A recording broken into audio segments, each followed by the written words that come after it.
Welcome to episode 11 of Storm the Norm, the podcast where we pick up norms that come in the way of businesses succeeding in a disruptive world. I am Narayan. And I am Anisha Motwani. Anisha, this is quite a storm we're in the midst of, isn't it? This feels unprecedented in living memory, at least. And yet, if there's one thing history can teach us, it is that dark times have periodically fallen upon the world, and we've somehow prevailed and moved forward. And one of the linchpins of progress, whether after crises or in regular times, whether in the world at large or in the world of business, is the pursuit of growth. In fact, one might go so far as to say that without growth as a target, progress would have been impossible. The advancements we see in the world today, from markets to platforms to industry to agriculture to technology, all owe their progress to the relentless pursuit of growth. Right now, obviously, we're seeing the opposite of growth. Economies are depressed, financial markets are down, consumer sentiment is gloomy, businesses are scared. But that's all the more reason to revert to the norm, in this case, the unwavering pursuit of growth, don't you think? On the face of it, you're making a compelling argument, Narayan. I hear a but. I sense a but. Yeah, but I think this might well be the best opportunity to pause and reflect on this norm. Is the unending, continuous pursuit of growth the only way for the business to progress? Let's reflect even on the question for the moment. And what we'll see is that we probably have an opportunity to see if we are even defining progress appropriately. The question of whether pursuing growth is the right means to the end will come after we define that. What is that end that we are pursuing in the first place, isn't it? I saw this meme the other day that said something like, it says something about the state of the world that markets are collapsing because we are now buying and consuming only what we need. Yeah, even today's newspaper is talking about how much people have saved because they are not going out and eating and buying and doing endless shopping. So exactly.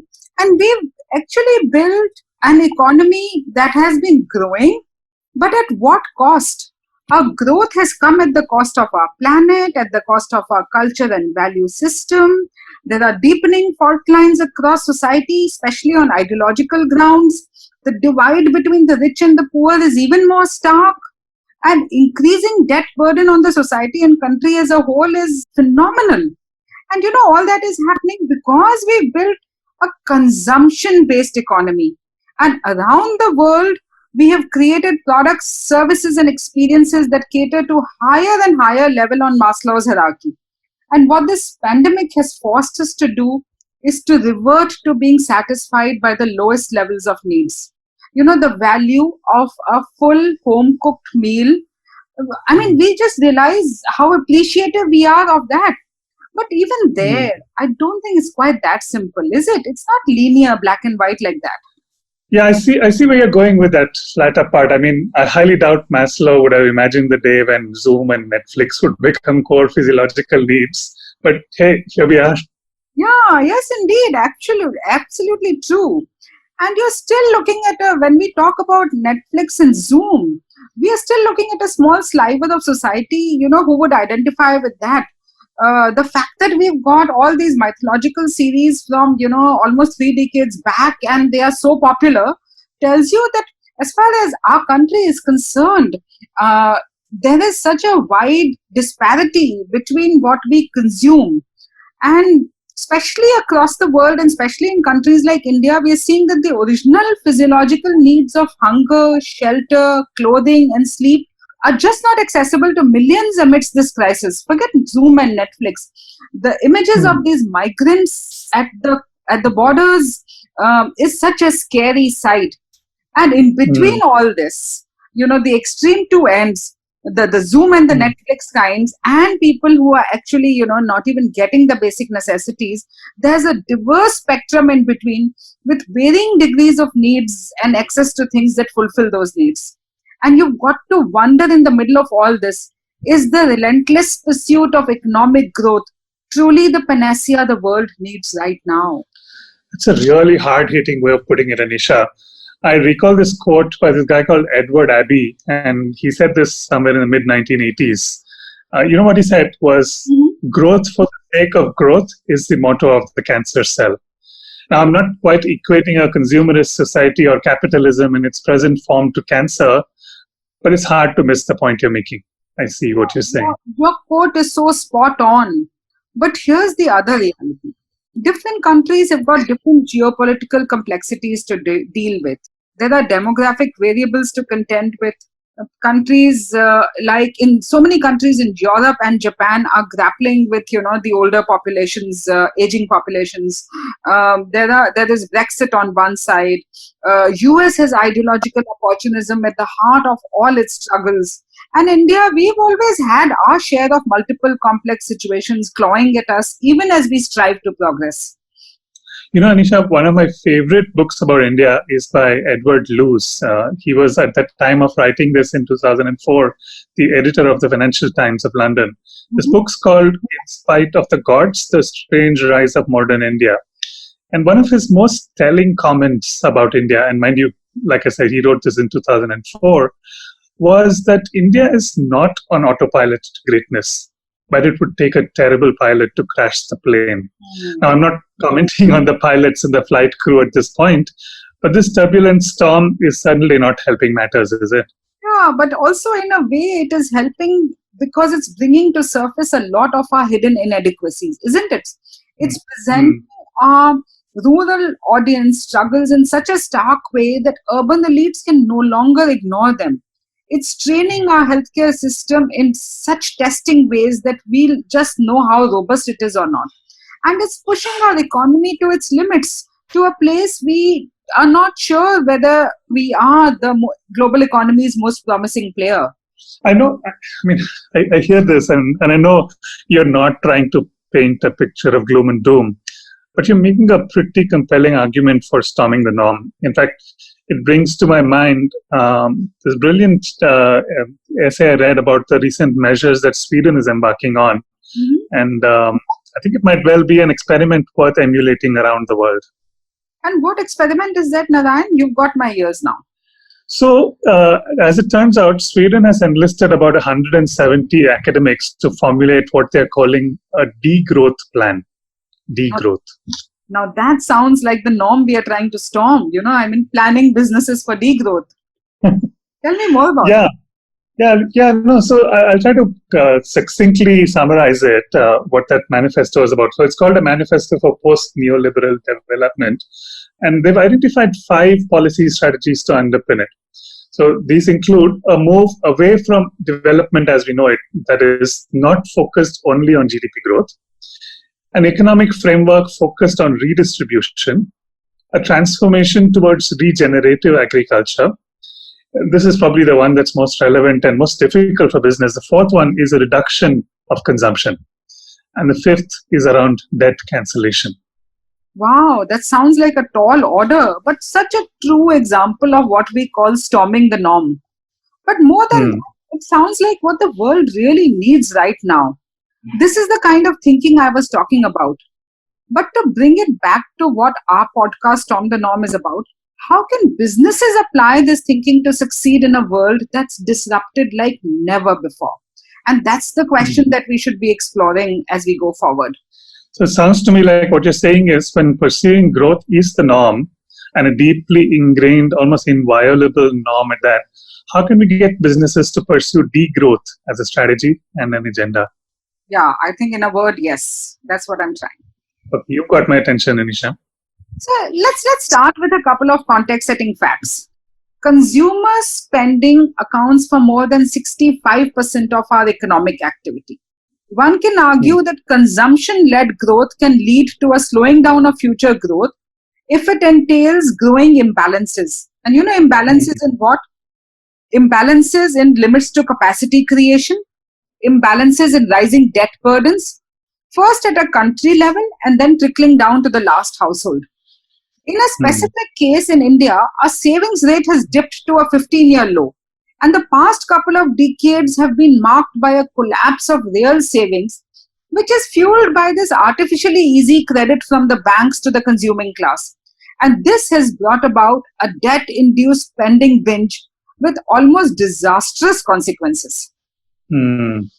I'm shaking my head simultaneously and yet not surprised. I go back to this 15-year-old, I don't think it was called a meme back then, but this quote which said, I always live within my means, even if I have to borrow to do so. And it sounds like that's what we're doing now. We are consuming more than we need, but we are also borrowing to do so.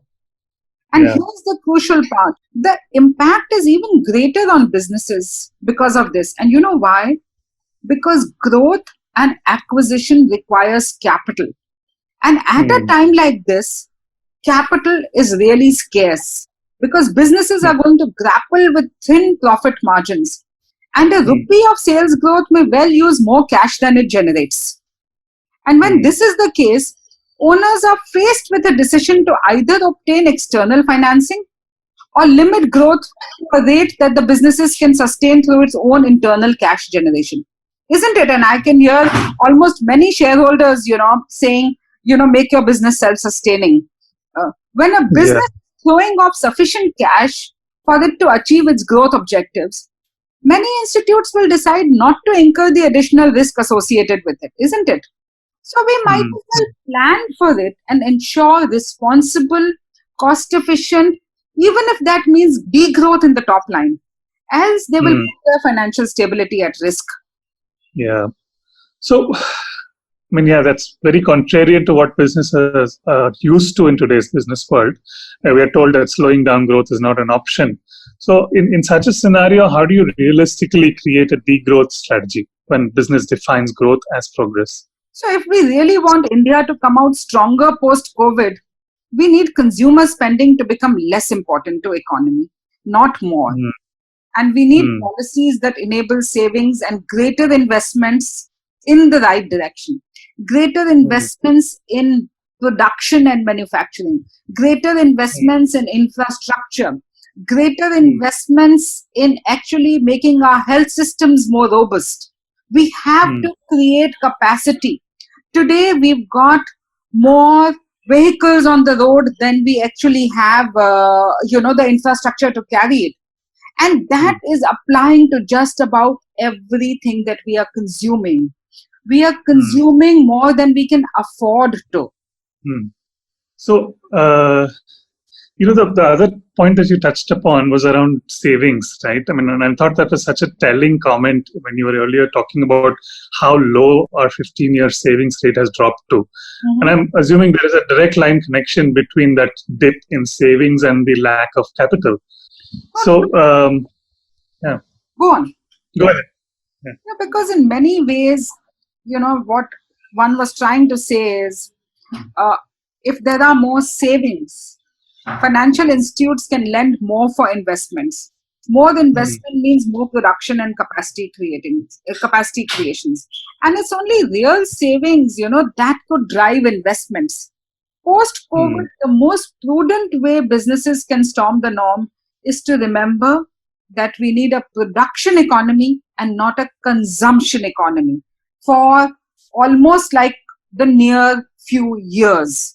And where do these consumers get their money from? Because we don't realize we are actually producers of something that we are consumers of. Our demands as consumers is actually fulfilled by our suppliers, workers, and producers for others. So for the moment, can we pull back and become producers and not consumers and create that capacity and the infrastructure that the country needs? I think what you said over there is going to be the pivot of it, that we need to become a production economy and not a consumption economy. But let's get back to our norm around growth as the only means for business to progress. So it sounds to me like both the means and the ends will have to change. And what we probably need to see emerging, and I'm picking a leaf from the Swedish book also, maybe what we actually need right now is what I might call equitable capitalism. I like the sound of equitable capitalism. And I think we may be on the right track here, Narayan. Go on. So the trick obviously is going to be to make it practicable for business. So let's see if we can cast our thoughts into our, storm the norm degrowth hacks for our listeners. So I'll start with a couple. The first one is something that I think I'm going to call equitable redistribution. So take two examples right now from the current crisis. The likes of Zomato and Swiggy have created funds to ensure food supplies to daily wagers and those who don't have the luxury of working from home. Perfume and liquor manufacturers like Diageo in India and Louis Vuitton in France have diverted their manufacturing and supply chains to the production and distribution of hand sanitizers because alcohol is the raw material there. It's taken a pandemic for these efforts to spring up. Now, my question is, what if these were to be integral parts of how businesses operate so that existing competencies lead to equitable redistribution of both resources and output? No, you're absolutely right. The auto companies are making ventilators. All textile manufacturers have moved on to making costumes and for the health workers and masks. And this also brings us to this whole point about sweating all our assets beyond our unique individual consumptions. And sweating it, and if you sweat it so that you can actually pay back and it gets distributed, that's even so much better. I completely agree with that. What's your next one? So the second one is what I might call cooperative rejuvenation. So beyond the climate crisis fueled by the fossil fuel industry, there is likely also an agrarian crisis staring at many economies around the world. And a common thread to both is this need to make mainstream practices that are regenerative to the planet. So let me quickly elaborate. This is the opportunity for commodities giants like ITC in India or Monsanto globally to enable a cooperative framework that A, benefits the agrarian economy, B, fulfills consumer needs, but most importantly, also enables planet rejuvenation. Yeah, I like both of them, equitable redistribution and cooperative rejuvenation. I mean, this is what I think the planet needs, because the next pandemic could well be, one that is triggered off by a climate crisis. I have a couple as well to add, and, starting with this whole thing of creating degrowth in business. Yep. Talk about, and this is going to be one of the hardest questions confronting businesses, consumption. Okay, how do we reduce consumption? So I'm saying, can you actually, instead of reducing consumption, can you start using the phrase valuable consumption? Okay. The question it stems from is this: can businesses actually advocate decreased consumption? It seems like a self-defeating proposition and own goal. And yet maybe the answer lies not in thinking of it in volume terms, but in value terms. As the global lockdown caused by the pandemic has shown, we seem to be able to pretty perfectly make do with basics, but we do want the best of basics. Unmonotonous, tasty food and the recipes to experiment with them, uninterrupted internet access, and the bandwidth to enjoy the entertainment we can pipe through it. We've tried this, recording this podcast a couple of times, and bandwidth has failed us. Ways to connect with and play with our loved ones in the time of social distancing. Clearly, what we are seeking and probably willing to pay a premium for are the things that bring meaningful value to our lives. So how businesses can deliver this value in sustainable ways will define success in the coming time. And every category, if they start looking at consumption in context to their particular category and say, how do we add value to this consumption? Okay, how do we actually not look at creating more volume of consumption, but more value of consumption? I love that phrase, valuable consumption. And my last one is actually, it's a little more tactical, but I think we also need a very here and now. And I call this trimming the long tail. The principles of sacrifice and focus have never been more important than now. And they call for the adoption of a few really critical immediate measures. The number of SKUs, the number of pack sizes, the number of price points, that each company carries. We have such a long tail of low margin, low value SKUs. And at a time like this, long tails do not help businesses at all. How do we focus on the core and forget the long tail? Yeah. No, this triggers a piece of advice that Steve Jobs gave to Mark Parker when he took over as CEO of Nike from Phil Knight. And apparently Jobs told him, at Nike, you have a lot of great products, but you have an even larger number of crappy products. Please get rid of the crappy products. Yeah, and I think every business has an opportunity to look at the long tail and see what is needed and what's not needed. And do the same with the assets, divest the non-core assets to further invest in the core businesses.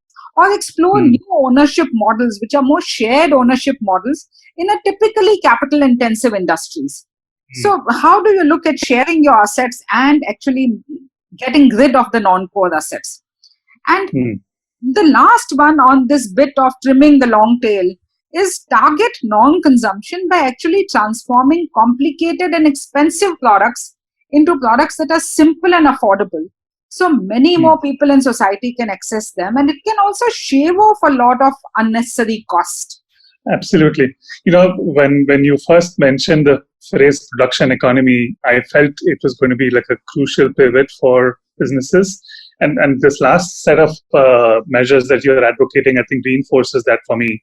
I mean, if I think about the four that we just listed, equitable redistribution, cooperative rejuvenation, for me, valuable consumption, and if I may give trimming the long tail another name, I think what you've encapsulated is valuable production.